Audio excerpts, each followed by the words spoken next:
Shalom Bapak Ibu yang dikasihi oleh Tuhan Yesus Kristus. Bertemu kembali dengan kami dalam program 5 menit penuh harapan. Kita melanjutkan pembelajaran kita tentang hal menghakimi.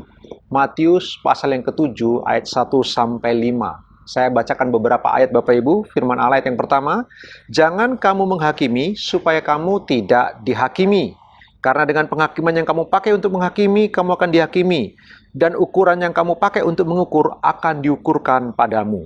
Bapak Ibu, kita masuk bagian yang kedua dari kemarin Bapak Ibu. Ada hal di mana kita boleh menghakimi sesama anak Tuhan, asal kita mengikuti persyaratan yang diberikan. Kemarin kita belajar, jika kita bersikap adil, maka kita boleh menurut Yohanes kemarin Bapak Ibu yang dikasihi Tuhan, pasal yang ke-7 seperti yang dikatakan oleh Tuhan Yesus Kristus. Dalam Yohanes pasal yang ke-7 ayat 23 kemarin kita sudah belajar. Nah hari ini Bapak Ibu bagian yang kedua, kita boleh menghakimi jika kita menghakimi Bapak Ibu karena perkara itu jelas dan ada saksinya. Saya ulang Bapak Ibu. Kita boleh menghakimi sesama anak Tuhan jika persoalan itu cukup jelas dan ada saksinya.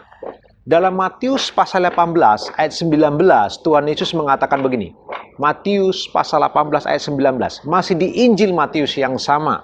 Firman Tuhan berkata begini, "Dan lagi aku berkata kepadamu, jika dua orang daripadamu di dunia ini sepakat meminta apapun juga, permintaan mereka itu akan dikabulkan oleh Bapa-Ku yang di surga." Ayat 20. "Sebab di mana dua atau tiga orang berkumpul dalam namaku, di situ aku ada di tengah-tengah mereka." Matius pasal 15, maksud saya pasal 18 ayat 19 dan 20 ini bukan tentang doa.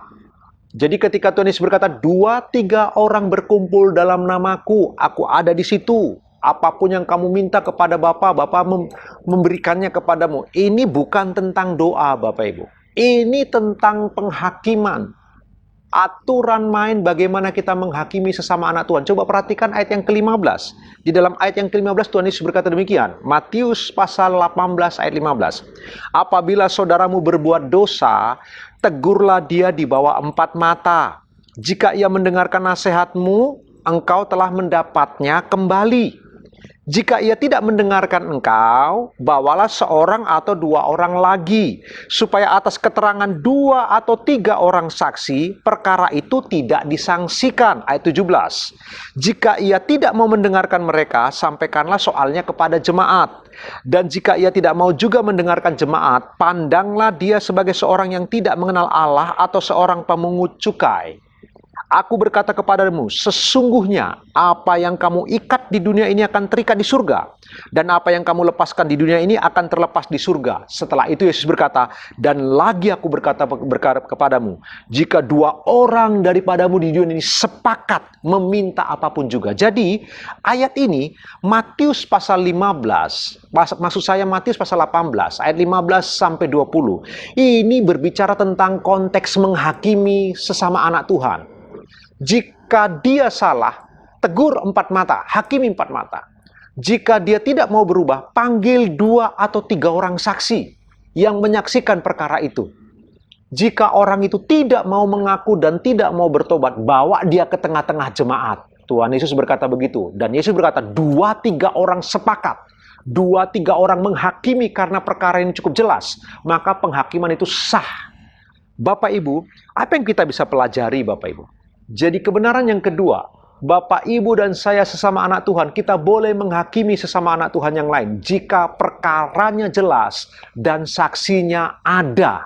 Sehingga kita boleh menjatuhkan sebuah penghakiman kepada dia, keputusan atas dia. Tuhan Yesus berjanji, dua, tiga orang sepakat atas keputusan itu, maka itu terikat di surga. Bapak Ibu yang dikasihi Tuhan, mari kita renungkan bagian ini bersama-sama. Mulai hari ini kita belajar.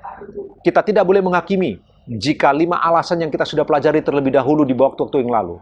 Kita boleh menghakimi jika perkara itu cukup jelas dan ada saksinya. Renungkan kebenaran firman Tuhan sepanjang hari ini Bapak Ibu.